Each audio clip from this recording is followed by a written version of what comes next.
Welcome to the next generation in console gaming. Let's talk.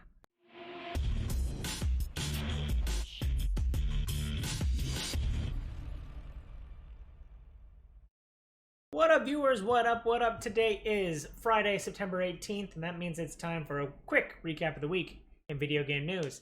Like I said, next generation, it starts now. Well, it doesn't start now, but PlayStation had their showcase this week where they released pricing, where they released all the games that are coming out at launch. And so let's talk about it. Yeah, the showcase itself was more focused on the games, which PlayStation showcases usually are.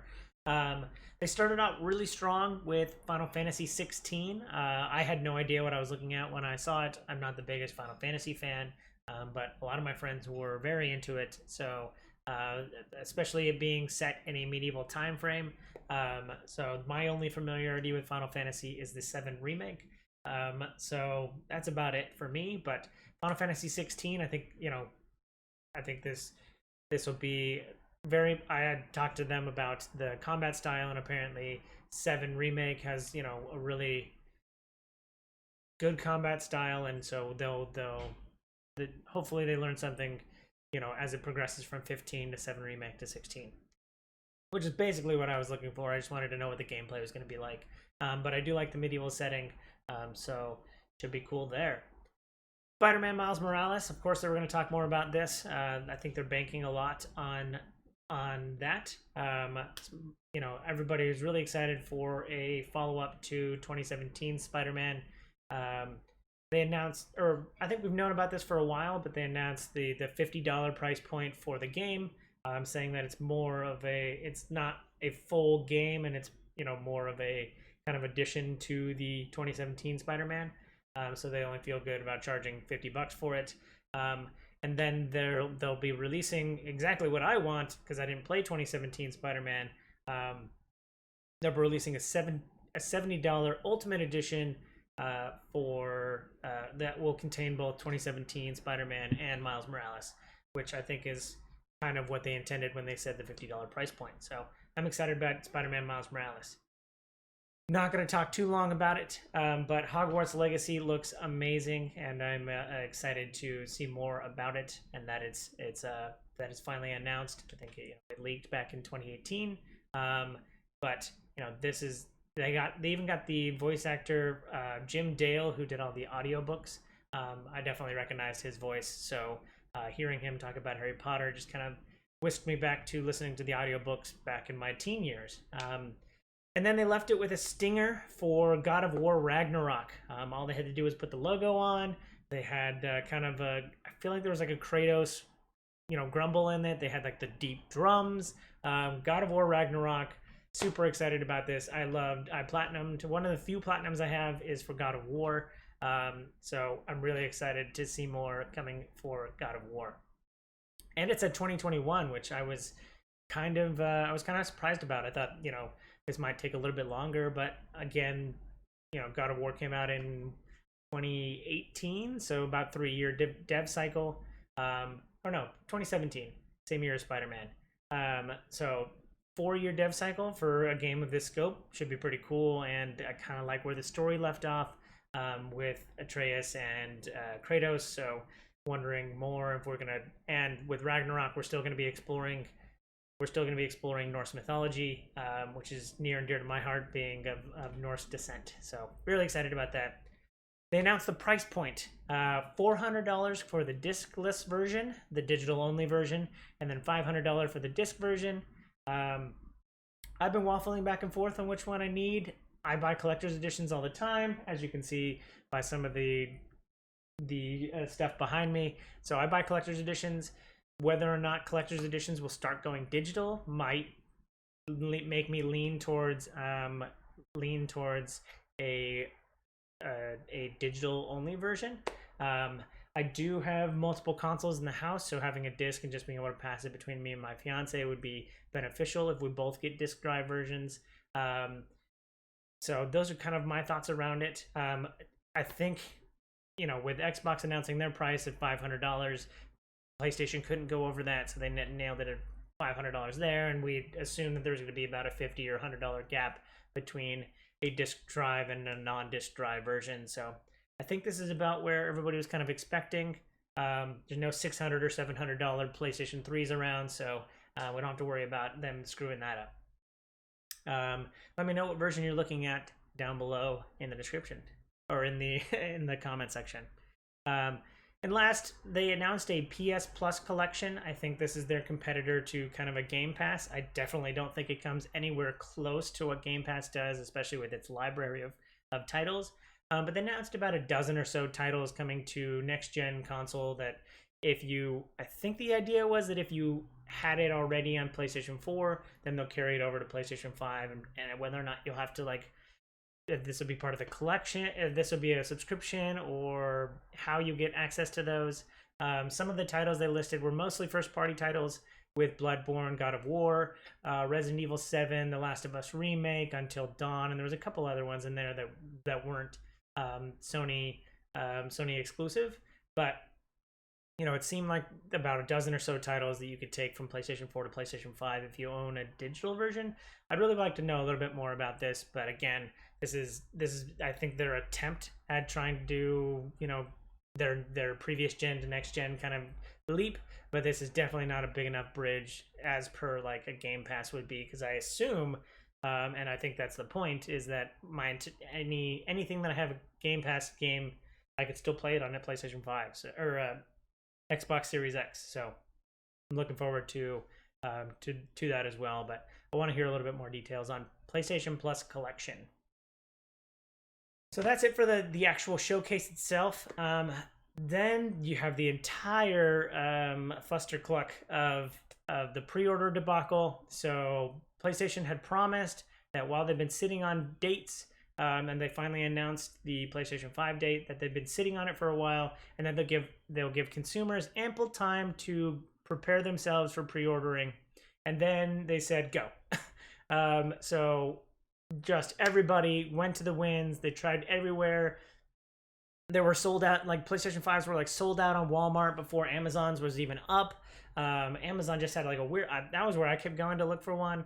Amazon just had this like weird like information page and didn't allow me to like click anywhere, and so it's just been crazy seeing all the stories on Twitter. It was just nuts trying to pre-order this console. And even if you have a confirmed pre-order via Amazon, people were receiving emails today saying that you're not guaranteed to get it on launch day, even if you have a successful, confirmed payment processed pre-order. So keep that in mind while you're looking for places, that even if you get a confirmed pre-order, that you're not necessarily going to be able to, that you're not necessarily going to get it on the day it launches, on November 12th. So I'm very perplexed by this. If they're already sold out, if that's like knowing a little bit about the industry, about how you kind of front load it, and then you have to like chase it by buying more units, or in this case building more product. These were built way back in the day. There's probably a long cycle to build a console. So if they have announced it today, and all of the ones that they had planned for and pre-ordered for have already gotten through, like even if they, even the rate at which they're pumping them out, you might not get one this Christmas. And so I just think I just don't know. This is what happens when you hold on to the information and you wait for so long. So I just think Sony really screwed the pooch on this one. And then they also talked about the $70 price point. A lot of the Sony exclusives for PlayStation 5 are coming out at the $70 price point. I think Demon's Souls was one of them. There was a couple other ones that I can't think of right now. The $70 price point for the Ultimate Edition of Miles Morales. So I think they're really putting a stake in the ground. They're saying $70 is what we're going for, and so they're trying to push the industry up to that $70 price point. And I've kind of talked about that in the past. I don't want to beat a dead horse, but I think this is where the industry was going 7 years ago, and that didn't happen. So I think it's right. It's kind of right for that to happen, and anybody who wants to wait will wait anyway. So if it's at $70 or $60, so just my quick thoughts on those. Getting away from PlayStation 5, but still talking about next gen Xbox. They kind of thumb their nose at Sony in order to make sure that everyone knew about the pre-order timeline. They confirmed that on September 22nd, which I already had in my phone for the pre-order date at 8 a.m. Pacific. That's where I'm in Pacific time zone. So that's at 8 a.m. Pacific is when pre-orders for the Xbox Series consoles goes live.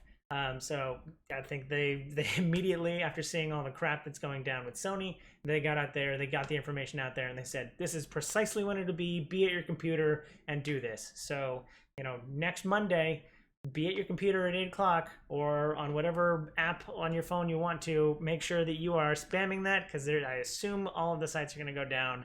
And hopefully you can get the Xbox Series console of your choice. For that, I'll be getting the X because I want the more powerful version. It's funny because I'm glad that there's a discless and a disc version of the PlayStation 5, and I'll probably go with PlayStation 5 disc. But for the Xbox Series consoles, I'm actually starting to realize, like, I haven't plugged a disc in my Xbox in like 7 years. So I would actually want a Series, I don't know, pick a letter between S and X, that doesn't have a disc drive, because I think it just sits there. I don't think I've ever plugged a disc in my Xbox One X. So yeah, I'm actually thinking that they're, I assume they don't want SKU confusion, but I kind of want an Xbox Series T, Series W. I don't know what letter you'd pick, but a discless version, but with the power of the Xbox Series X, because I do crave kind of that upper end power. Now moving away from next gen, utterly and completely, we're talking about Night City Wire, the third episode in Cyberpunk's CD Projekt Red's series for Cyberpunk, monthly updates on Cyberpunk. The third one came out this week, came out today actually, and this one was rather short. I think they've all been around 20 or so. Well, no, I think the first one was a little bit longer at 30 minutes or so. This one was about 20 minutes or so long, and just talk to kind of the kind of world designer and talk to kind of the gang designer, which was like the main portion of the showcase. This one was all about the gangs of the city and each of the different flavors that they're bringing to the table with these gangs, and how disparate they are, where they are in the world, affects where, kind of their personality. And then it also talked about like the city, and then you've got this like coastal city. I definitely saw some Seattle vibes. I definitely saw some San Francisco vibes. I got some LA vibes. So they're definitely like trying to make an amalgam, and I don't know a lot about the source material, but they're trying to make this like amalgam West Coast city. So, and how, like, some parts of the city are older than others, and you can see where it's kind of built on top of each other, which is where I kind of got the Seattle vibe.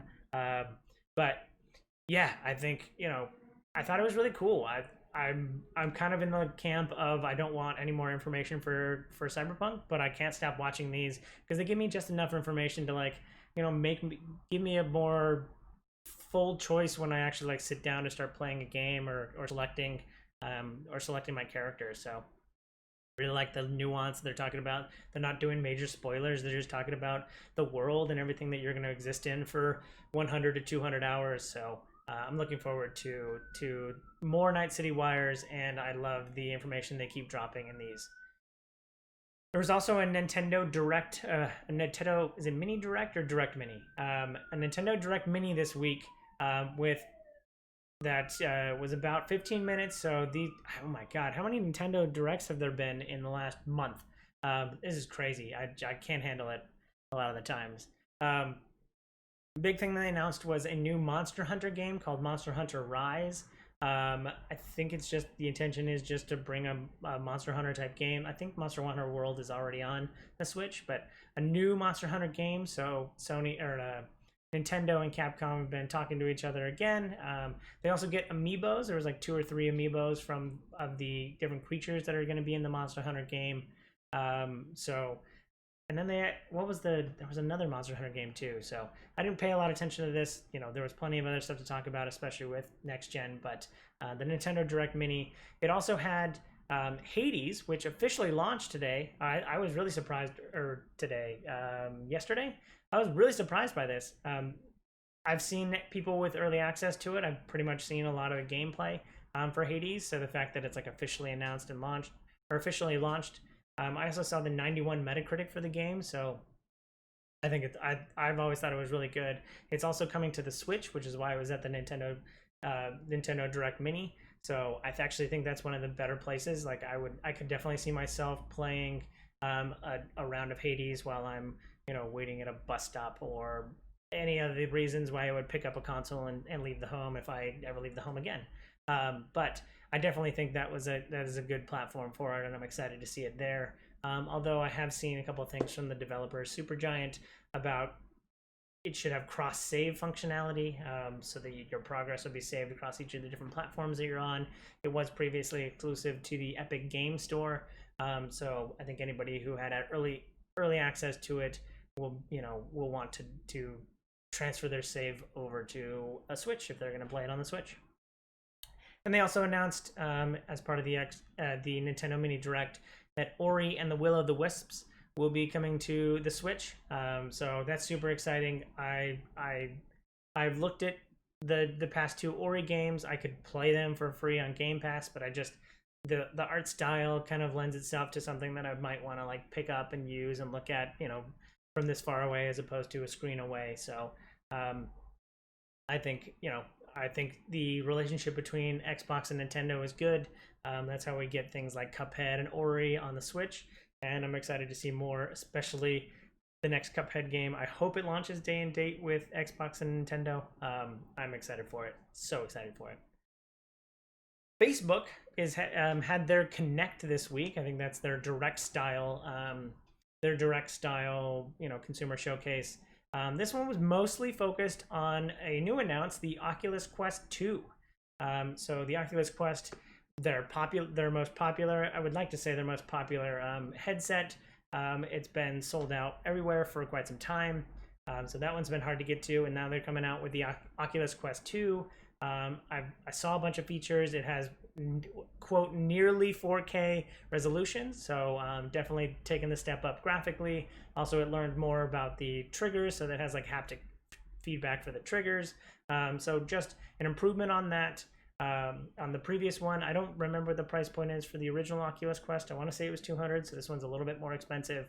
But it's got a little bit more features. It's got 4K resolution, so looking forward to that. I still haven't chosen which PlayStation, I haven't chosen which VR headset I'm going to choose, but I've heard really good things about the Oculus Quest, and the Quest 2 might be my entry into VR. Although going back to next gen, I was really hoping for a PlayStation VR bundle. I would buy that. So Sony, if you're listening, make that a reality, and I'll definitely buy it. Although I did see the camera as one of the accessories on some of the pages. So if you want a PlayStation 5 camera for streaming or potentially for VR use, because I think you need a camera for PlayStation VR, that's something to look into as well. Going back to Facebook, they also talked about 2 VR games that are coming. So they've been working with Ubisoft, and they've got an Assassin's Creed game and a Splinter Cell game coming to the Oculus, the Oculus Rift, or the Oculus Series store, a VR store. Yeah, so we finally have something Splinter Cell. I don't know if it seems like it's a brand new game, so we finally have a new Splinter Cell game. So woo! Ubisoft can stop memeing at us and putting freaking Sam Fisher in like every other game except for a Splinter Cell game. So we're gonna get it in VR. So if you want to play with Sam Fisher, you gotta get a VR headset. And they announced that they're going away with all of the older headsets. So it sounds like if you want to get into VR via Facebook and Oculus, the Oculus Quest is going to be the only way you can do that. So you have to buy the new one that they have coming out, which looks really cool. And again, I'm excited for. Still haven't made my ultimate VR decision, but this might be on the list. Tencent has attracted the scrutiny and potentially ire of the U.S. government. So the U.S. government is looking into Tencent, and I think in a couple of weeks ago I talked about all of the places that Tencent has invested in, with like 100% investment in Riot Games, 40% investment into Epic Games, and a bunch, and just like 5% of every other gaming publisher on the planet.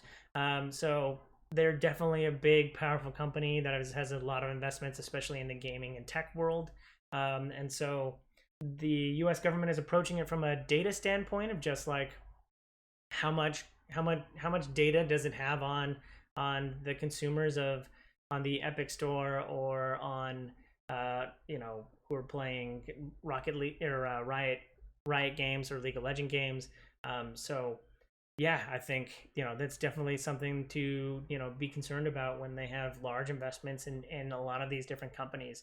And they've been mostly unscrutinized up until this point. I think other than a couple of articles, like Tencent just doesn't come up a lot because they're always a step back from like the companies that are actually doing the big things. So also, I think related to this is the TikTok ban. So Tencent has fully invested in TikTok, and the U.S. government said as of this weekend, I think, that TikTok will be banned. Not quite gaming related, but I think it is wrapped up in this whole kind of Tencent scrutiny that's going on. On to more fun stuff. Fall Guys had like a mid-season update. I think season 2 is not till October, but they kind of wanted to liven things up, and so there was a big update this week, and I've been playing through it, and I'm really enjoying it. So they've added a lot of variables into the game. So it's not the same cut and dry map every time. Sometimes there's going to be spinning hammers as opposed to the donut sliding back and forth, all this kind of stuff. So they added a modicum of variety into every playthrough of a Fall Guys level. So I was excited to see that. Praise be to Big Yeetus, the fast hammer that can potentially fling you to the end of the episode. I actually have a clip of me getting yeeted to the front of the line after a perfect hammer swing. So praise to the Big Yeetus. Play Fall Guys, and it definitely brings a little bit more livelihood to this kind of game that was kind of starting to stale out with the same maps over and over again. So just adding that little bit of variety really spice things up. So go ahead and check out Fall Guys and the new update. The next Jackbox Party Pack is coming out next month, less than a month away. Jackbox Party Pack 7 is coming October 16th. So if you're looking for a game to play with all of your friends, especially in the COVID world of via Zoom, Jackbox games are great for that. I've done it plenty of times. I enjoy it thoroughly. So pick that up, just a month away if you want to play the new one. Another video game is releasing in just about a month, perfectly in time for Spooktember, which is this kind of September-October time frame in my own head. That's kind of what I refer to it as, and I haven't played any horror games recently, but I really should be playing it because I like the Spooktember season. But Amnesia Rebirth, the follow-up to Amnesia Dark Descent, a first-person horror game, and I've really gotten into those in the last couple of years, especially since PT is dropping on October 20th. So if you're a really big fan of first-person horror games, then this is definitely right up your alley, and I can't say enough good things about Dark Descent. It was definitely like first-person. It had a lot of really good puzzles, and it just created a really immersive and interesting world, and so I've been kind of excited for Amnesia Rebirth, so I'm excited that's coming just about 4 or 5 weeks from now. Last but certainly not least, the Borderlands Tabletop RPG Bunkers and Badasses, which is their version of the Dungeons and Dragons, made famous by Tiny Tina's Assault on Dragon Keep, the DLC from Borderlands 2, is finally becoming a reality. It's becoming a reality, so that should be excited. I'm excited about this. I am a big fan of tabletop RPGs, and in a world where Wendy's can make their own tabletop RPG, I'm pretty sure the creators of Borderlands can do the same. So Gearbox is putting out there a tabletop RPG of the in-universe Borderlands D&D proxy Bunkers and Badasses. So looking forward to that. I'll have a link to more details on that in the description below. But that wraps it up for this week. Thanks for watching. I hope you enjoy this content. If you do, follow, like, and subscribe to me on YouTube and Twitch so you can see more great content like this. Links down in the description below. Thanks again. I hope you have a super day. I hope you have a super weekend. And I hope you have a super day. Bye!